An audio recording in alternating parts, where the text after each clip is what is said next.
Which king ordered the murder of all infants in Bethlehem in an attempt to kill the baby Jesus? Answer. Oh, I'm asking you. It's a simple one. It's King Herod, no? King what?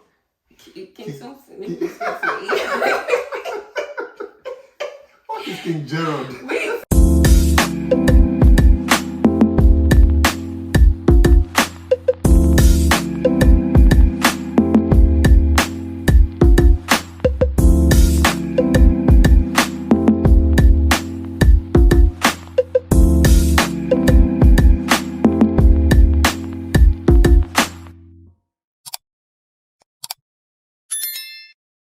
Hello guys. Hi everyone. Welcome back to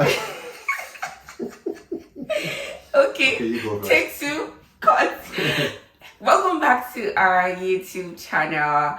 And if you're watching us for the first time, this is Light and Vision, and together we are called Light and Vision. Thank you to everyone who subscribed and watched our last video. Actually, it was our very first video, and I was really blown away by the comments that you left us. We hit over 100 subscribers in the first 24 hours, and that It was was amazing. And that's thanks to you guys for the support and love. We appreciate it. We really do appreciate that. So anyways, if you're here watching us, it means you love us. So I'd advise you to stick to the very end, because we have a little bit of fun that we're going to be introducing to all our videos going forward. It was my wife's idea, by the way. So well, you said you wanted us to do some form of like trivia or quiz at the end? Yeah, I knew it was me who suggested it to you, but it was just a game I saw a couple play. I'm like, oh yeah, me and my husband could play this. And so today we're going to be talking about something really important for people in relationships and even friendships. Yeah. And it's titled, What Do You Bring to the Table? Someone asks, what do you bring to the table? I am the table! Anyway, people usually say these things or ask these questions when they think the partner they're with or they're in love with is not doing so much as they are. It's like a one-sided relationship. So we're going to discuss what we think is important to us in relationships and what we say is our selling points. So I'll say mine, and my wife will say hers as well. Yeah. And hopefully we are honest and we try to be real as possible. Hopefully, we have to be honest, and we're just real. There's no sugarcoating anything, and if you're not doing well, I'll say it to your face. You know, if you beat me, you know, if you divorce me. Anyway. You're stuck here. Anyway, it's a good place to be stuck, right? So for me, the first thing I'll be looking at after love will be peace of mind. I know you've heard that before. You've been looking out for. Oh, you okay, were looking out for because I'm not understanding. Okay, let me explain. Peace of mind was one thing that was important to me when I was looking for a life partner and deciding to get married. And You're sweating, Victoria. Let me just take care of my man just a little bit. Let the singles breathe. So, the first thing for me will be peace of mind. Now, love thrives in a place of peace. Love walks in a place of rest. And when a man sees a woman who is his peace, that's beautiful. And I could not pray for more peace than I already have in my wife. I'm not trying to hype or anything, but have we ever gone to bed hating or quarreling or fighting? Probably once. Yes, once. Yeah, I woke up the next morning and it was already gone. There was no animosity or any form of agenda to it. It's so interesting because I can't even remember what it was. Like, I can't remember at all what made us quarrel that night. But peace is a big deal for me. Yeah. I don't know how to hold a grudge, so it bites me and eats me up. So if I'm hating or fighting or having malice or quarreling with somebody, I can't be settled. It affects every other thing I do.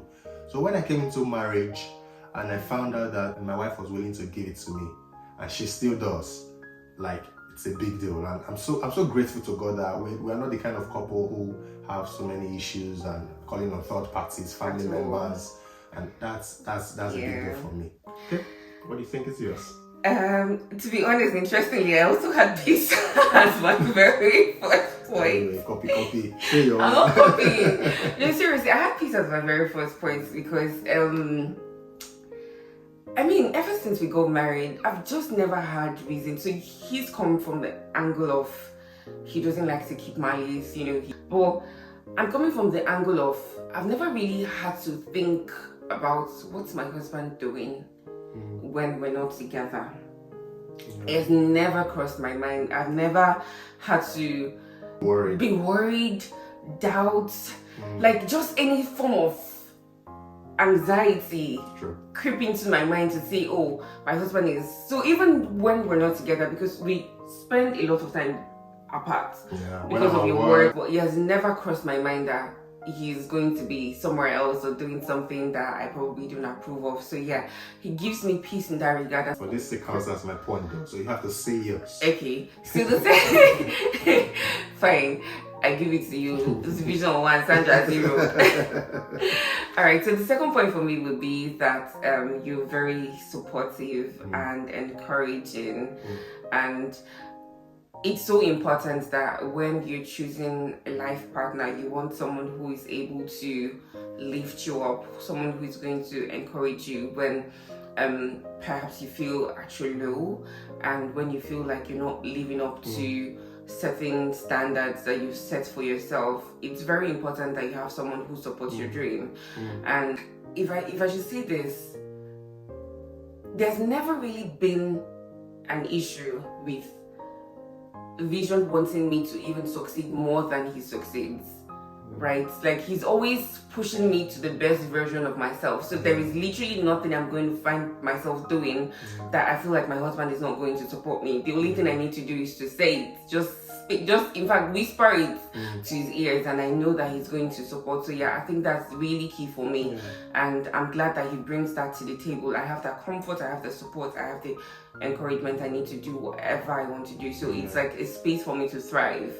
So I like the fact you said I wouldn't have any issue with you succeeding more than me, because it's a mentality. Marriage is a vehicle. We're both in it. Yeah. So if the vehicle goes faster, we both go faster. Yeah. And this is a partnership for us. There is no agenda or competition in our mindset. Like, oh, she's making more money. Oh, she's doing well for herself. I'm just in one shitty job or something like that. No.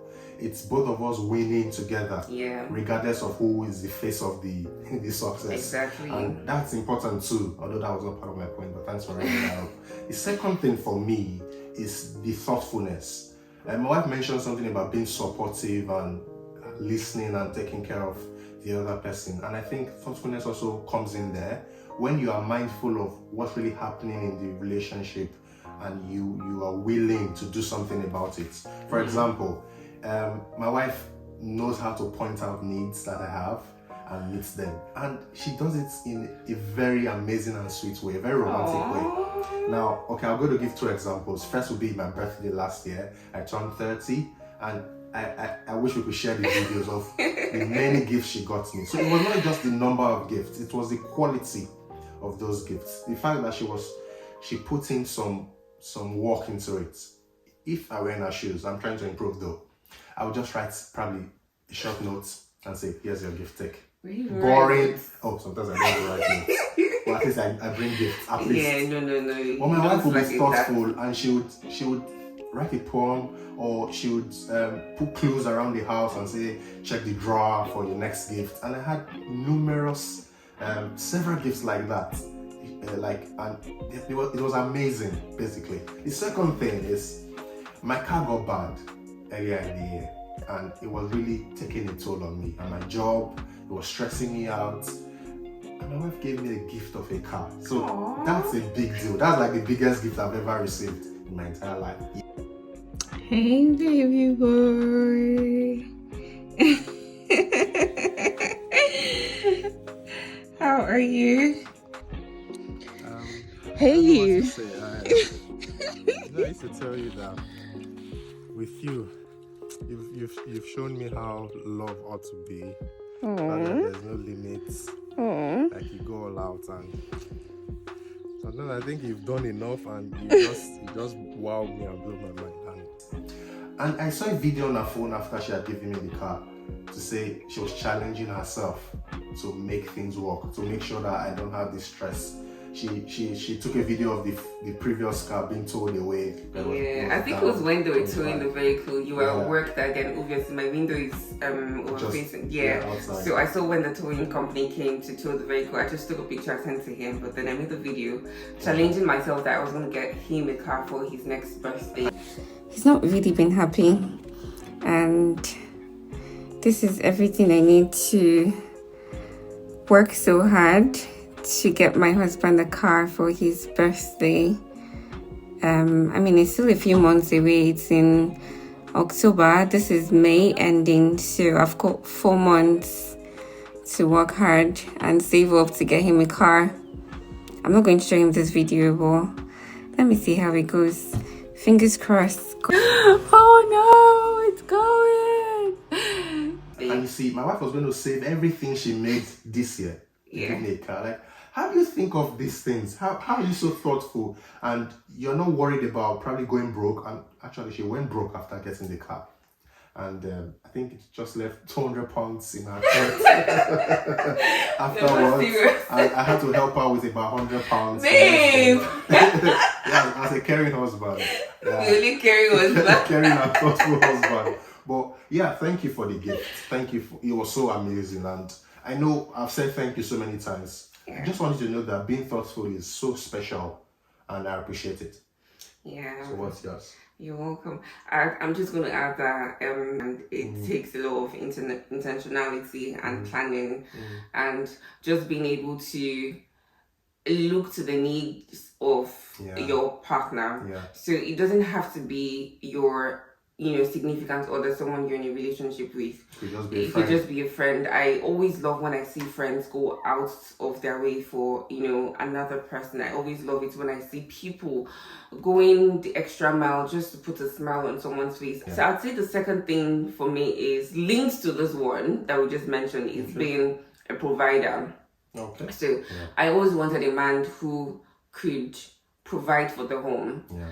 And I knew that I was going to be hardworking. I am hardworking. I knew that I was also going to be contributing my quota to the home in terms of taking care of basic bills. But significantly, I wanted a man who was not going to have an issue if maybe for some reason I wasn't bringing anything to the table.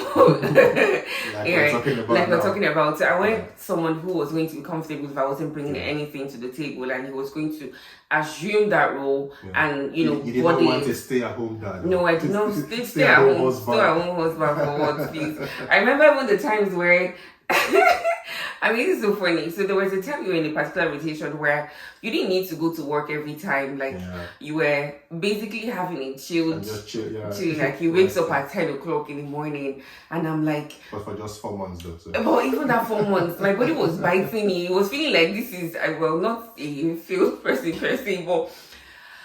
As a man, how can you be sleeping at 10 a.m. in the morning? They deserved it. I was like, your mates are in the farm. Your mates are farming. Your mates are experiencing that kind of thing. So it was like, biting my body to see that, he wasn't really doing anything. So I like a man who's busy. I like a man who, provides. Like, you take up the responsibility. Doing the work. Yeah, doing the work. To bring the bread home. And that's a good point. Yeah. The third one for me is a woman who fears God. Of course, this may sound cliche, but spirituality is a big deal for me. I'm not going to marry a woman, or I've married her already. I'm not going to scratch that. I was never going to choose someone to be a life partner with who did not fear God and who did not have strong values. Yeah. So having a value system. Now the thing about beauty is fleeting. We know that. If you choose a life partner solely based off of beauty, you're going to have problems when the values begin to matter later. I prioritize value, spiritual values especially, as very important to me. And my wife is someone who will not compromise. She has a very strong value system.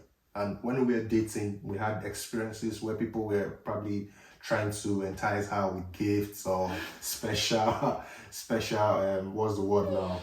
Money, trips abroad, houses, and some of them were like very difficult to refuse. But my wife has a very good value system where actually the bigger the temptation, the easier it is for her to say no. I don't know how she does it, but it's the value for me. I think I It's- always yeah. knew that these things were going to come to me. Yeah. It was a knowing, and you knew that too. You used Yeah. to tell me that you see me doing big things. So I knew that I was always going to have those things, the wealth, the comforts, Yeah. and those things I couldn't afford back then. I So knew I was going to. you were I not was enticed. No, I wasn't. Yeah. That's I very good. wasn't. And these are the things that would make a man also have peace as well. If I have to relate that to my previous point. Peace of mind when you know you have not just a prayer warrior at home, but someone who has good value system that you could pass on to your kids as well. Train your kids in the way of the Lord and give them good values as well.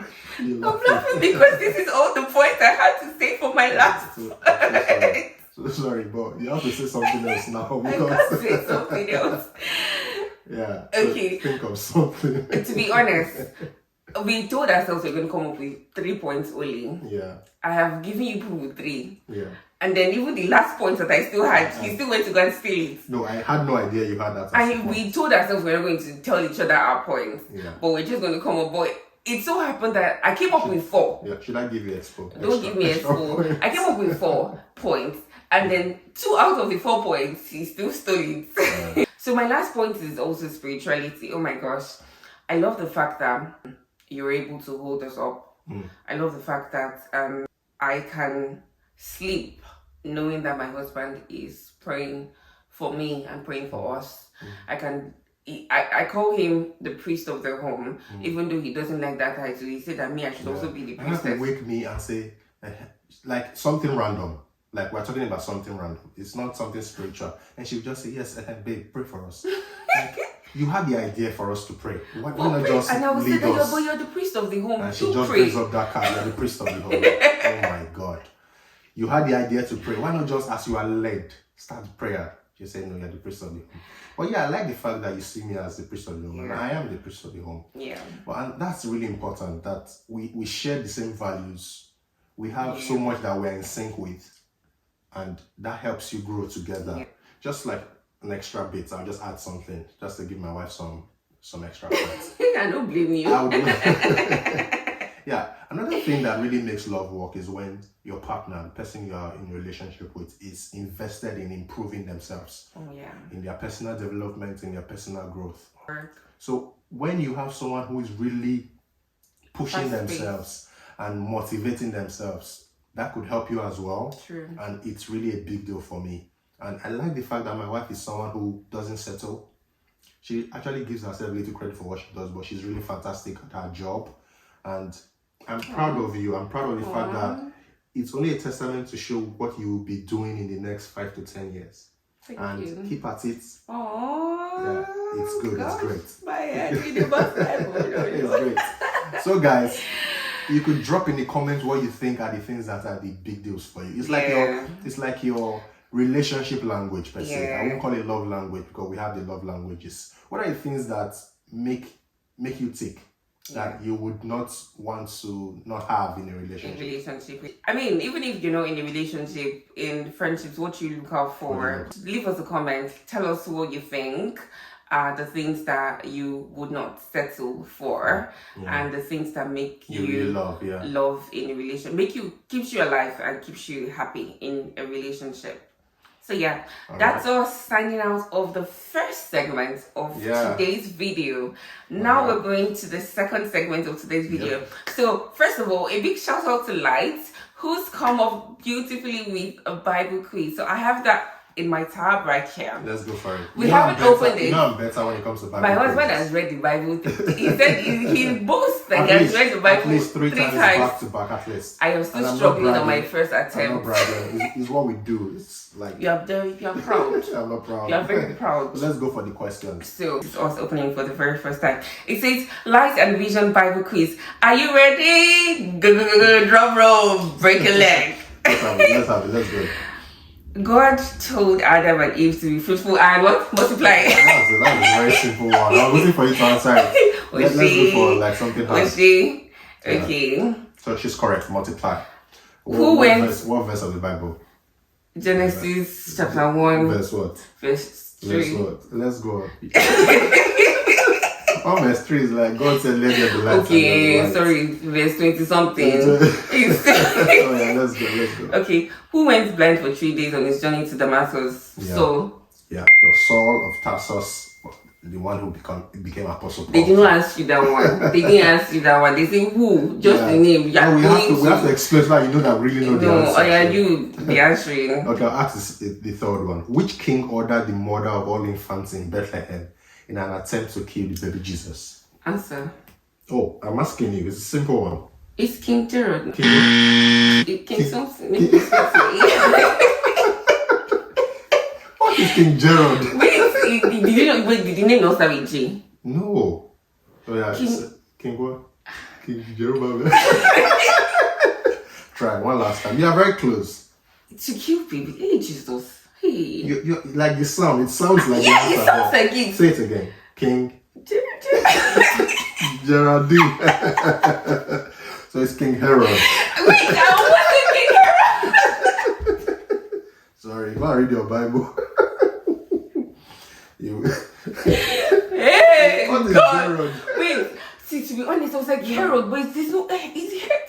Sounds like. Yeah. Oh, You God. get there. Probably I'm not doing a good job. I should be motivating my wife. to Hey, read just more. only one that you understand. Yeah. It's King Herod. Yeah, King Herod. There's nothing like Gerald. Yeah, let's go. Which book of the Bible comes after 2 Timothy? Okay, this one will take a while. This will take a while. I have to like really think again, but I'm not so sure. First one, 2 Timothy. Romance. It's not romance. Is it Titus? Philemon. Titus. Philemon is after Titus. Yeah, so I'll go with Titus. I'm not so sure, but I'll go with Titus. If I fail this, I'll I'll go my really be husband. distraught. I'll go my husband. Let's see. Titus, yay, drum Why roll. are you excited? I'm the one that I went with you and I supported you. Women supporting husbands. Alright, next. Who Who was went- sent to the potter's house? Okay. You should know this one. It's I a am good the prophet in clay. the Bible. And Yeah, you're the potter. exactly. Who said that? You've got this, babe. You got this too. I believe Jeremiah. in you. Jeremiah that said it. So last question. How many of Haman's sons were hanged on the gallows? 3. Okay. Not so sure, but if it's not 3, then it will be 7. Oh, let's see. 10. Who failed this one? Alright, guys. 4 over 5 is not so bad. Or 5 over 6 is not so bad. Oh, there's more. There's more. It's 10 questions. Okay. Who took Jesus' body down from the cross? Jesus got it down from the cross. I know Joseph of Arimathea. Which psalm begins with the line, "The Lord is my shepherd"? Psalm 23 now. Yes, Where would you find Jesus wept? John 11:35. Jesus wept. Alright, thank you so much for watching our video today. I hope you enjoyed this episode. Do well to like, do well to hit the subscribe button, and also share to your friends. Alright. Until we come your way next time, we are Light and Vision. Love you guys.